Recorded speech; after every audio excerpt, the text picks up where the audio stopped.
দর্শক এবারে জানাবো পুঁজিবাজারের খবর। সপ্তাহের শেষ কার্যদিবসে প্রধান বাজার ঢাকা স্টক এক্সচেঞ্জ ডিএসসিতে সূচকের ইতিবাচক প্রবণতা দিয়ে চলছে লেনদেন।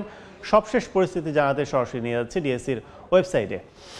একটু যদি বলি যে গতকালও কিন্তু নিম্নমুখী প্রবণতায় সূচকের নিম্নমুখী প্রবণতায় কিন্তু কার্যক্রম শেষ হয় ডিএসসির প্রধান পুঁজিবাজারে ঢাকা স্টক এক্সচেঞ্জে। আজকে কিন্তু সেটি কিন্তু ঊর্ধ্বমুখী প্রবণতায় কিন্তু লেনদেন শুরু হয়েছে। আমরা দেখছি যে এখন প্রায় বলা চলে যে 1 ঘন্টার মতো লেনদেন কিন্তু হওয়ার পথে। সেক্ষেত্রে 6 পয়েন্ট বেড়ে অর্থাৎ 6 পয়েন্ট বেড়ে কিন্তু 5213 পয়েন্ট অবস্থান করছে ডিএসসির প্রধান সূচক।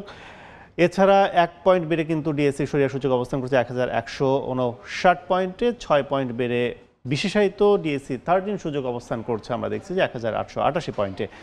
এছাড়া 185টি প্রতিষ্ঠানের শেয়ারের দর ঊর্ধ্বমুখী, নিম্নমুখী অবস্থায় রয়েছে 121টি প্রতিষ্ঠানের শেয়ারের দর এবং অপরিবর্তিত অবস্থায় রয়েছে 77টি শেয়ারের দর।